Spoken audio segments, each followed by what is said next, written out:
ఇంతలోనే విపత్తు వచ్చింది. గోదావరి నది ఉప్పొంగింది. దానివల్ల అటు వెస్ట్ గోదావరి, ఈస్ట్ గోదావరిలో చాలా ప్రాంతాలు ముంపుకు గురయ్యాయి. చాలా గ్రామాలు ముంపుకు గురై ప్రజలు చాలా అవస్థలు పడుతున్నారు. మీరందరూ సజీవ సాక్షులు. గతంలో కూడా మీరు పనిచేశారు. గత 5 సంవత్సరాలు ఎప్పుడైనా ఒక విపత్తు వస్తే, ఎప్పుడైనా వరదలు వస్తే ముఖ్యమంత్రి ఎప్పుడైనా సరే రివ్యూ తీసుకొని అధికార యంత్రాంగానికి అలర్ట్ చేసినటువంటి రోజు ఒక్కటైనా ఉందా? ఆ రోజు 5 సంవత్సరాల్లో ఒక మంత్రి అయినా, ఒక అధికారి అయినా గ్రామాలకు వెళ్ళి పేదవాడికి పలకరించినటువంటి దాఖలాలు ఎక్కడైనా ఉందా? మొన్న ఎప్పుడైతే భారీ వర్షాలు వస్తాయి, గోదావరి నదికి విపరీతంగా వరదొస్తుందని తెలిస్తే మా విపత్తుల శాఖ మంత్రి శ్రీమతి అనిత గారు జూమ్లో కాన్ఫరెన్స్ తీసుకొని కలెక్టర్కి అలర్ట్ చేశారు.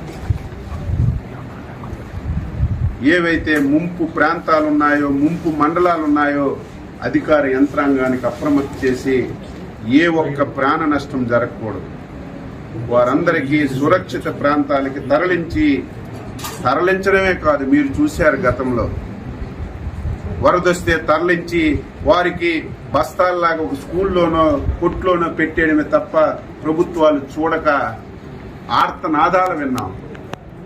మాకు భోజనం అందడం లేదు, పిల్లలకు పాలు అందడం లేదు, సకాలంలో నీళ్లు లేవు, టాయిలెట్స్ లేవని. ఈ 5 రోజుల్లో ఎక్కడైనా ఒక వార్త వచ్చిందా? భోజనాలు పెట్టాం, పిల్లలకు పాలు ఇచ్చాం, వాటర్ ఇచ్చాం, వాళ్ళు మళ్ళీ నార్మల్గా వచ్చి ఇంటికి వెళ్ళేసరికి 3,000 రూపాయలు పరిహారం కూడా ఇచ్చి వాళ్ళందరికీ న్యాయం చేశాం. ఈరోజు ఈ 2-3 జిల్లాలు తిరుగుతుంటే గత ప్రభుత్వం పాపాల వల్ల ఏవైతే పురాతనమైనటువంటి కాలువలున్నాయో, గెడ్డలున్నాయో 5 సంవత్సరాలు గాలికి వదిలేశారు. కనీస స్థాయిలో మెయింటెనెన్స్ చేయలేదు. కనీసం ఒక తట్టెడు మట్టి తీసి ఆ కాలువలో ఉన్నటువంటి అడ్డు కూడా తీయకపోవడం వల్ల నిన్న వచ్చినటువంటి వరదలకి ఆ కాలువలు పొంగి 1000 ఎకరాలు రైతు పెట్టినటువంటి పంట పూర్తిగా నాశనం అయిపోయింది. ఈరోజు చంద్రబాబు నాయుడు గారు అసెంబ్లీలో ప్రకటించారు, మా మంత్రుల బృందానికి పంపిస్తున్నాం, నష్టపోయినటువంటి రైతాంగానికి పలకరించడమే కాకుండా ఎవరైతే పునరావాస కేంద్రాల్లో ఉన్నారో వాళ్ళ దగ్గరికి వెళ్ళి వాళ్ళకి అన్ని సదుపాయాలు అందుతున్నాయో లేదో చూసి రైతాంగానికి ఏ విధంగా మళ్ళీ సహకారం ఇవ్వాలో అన్నీ తెలుసుకొని నాకు చెప్పండి, నేను రైతుల పట్ల చాలా ఉదారంగా ఉన్నాను, అవసరమైతే ఒక పైసా ఎక్కువ ఇచ్చైనా రైతులు కష్టాలు తీర్చి వారి రుణం తీర్చుకుంటానని స్పష్టంగా ముఖ్యమంత్రి గారు చెప్పడం వల్ల మేము బృందాలుగా వచ్చి తిరిగాము. మధ్యలో సెషన్స్ టైంలో కూడా ఎవరైతే స్థానిక మంత్రులు వచ్చి ఒక పూట అసెంబ్లీ చూసి ఒక పూట వచ్చి పలకరించి వచ్చినటువంటి దాఖలాలు. నిన్న ప్రజలు 5 సంవత్సరాలు ఇటువంటి పరిస్థితి ఉంటే ఒక్క ఆఫీసర్ రావడం కానీ, ఒక్క మంత్రి రావడం కానీ, ఒక ఎమ్మెల్యే రావడం కానీ మేము ఎప్పుడు చూడలేదు. మీరు వచ్చారు, ఇదే మాకు ఆనందం అని మీ సాక్షిగానే చాలామంది నిన్న వారి హర్షాన్ని తెలియజేశారు. ఈరోజు ఈ ప్రాంతం నాశనం అవ్వడానికి ప్రధాన కారణం ఎర్ర కాలువ. ఇది జంగారెడ్డిగూడెంలో స్టార్ట్ అయ్యి మళ్ళీ భీమవరంలో ఎండ్ అవుతుంది. ఈ కాలువ అస్తవ్యస్తంగా ఉంది.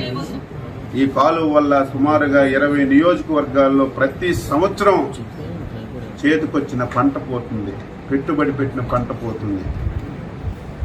ఈ కాలువని శాశ్వతంగా ఈ సమస్యని పరిష్కరించాలని ఒక ఆలోచన చేస్తున్నాం. అందుకే జిల్లా యంత్రాంగానికి చెప్పాం, తాత్కాలికంగా ఏవైతే గుంతలు పడ్డాయో ఆ గుంతలన్నీ పూడ్చమని చెప్పి ఆదేశాలు ఇచ్చాం. టెంపరీగా రేపు డిసెంబర్కి మళ్ళీ వ్యవసాయం పెట్టుకోవడానికి ఎక్కడైతే ఈ స్లూయసెస్ పోయాయో, తలుపులు పోయాయో దాని గురించి ఒక ఎస్టిమేషన్ చేయమని ఆదేశాలు ఇచ్చాం. మళ్ళీ ఈ 2 జిల్లాల మంత్రులు ఎమ్మెల్యేలు అందరం కూర్చొని ఇరిగేషన్ అధికారులతో సమావేశం పెట్టి ఈ ఎర్ర కాలువకి శాశ్వత పరిష్కారం కింద మోడరైజేషన్ చేయడానికి ఎంత డబ్బైనా సరే చంద్రబాబు నాయుడు గారి దృష్టిలో పెట్టి ఈ 5 సంవత్సరాల్లో శాశ్వత పరిష్కారం చూపి స్వతంత్రం వచ్చిన నుంచి పడుతున్నటువంటి ఈ బాధని తొలగించాలని చిత్తశుద్ధితో అంకిత భావంతో పనిచేస్తామని చెప్పి సందర్భంగా తెలియజేస్తూ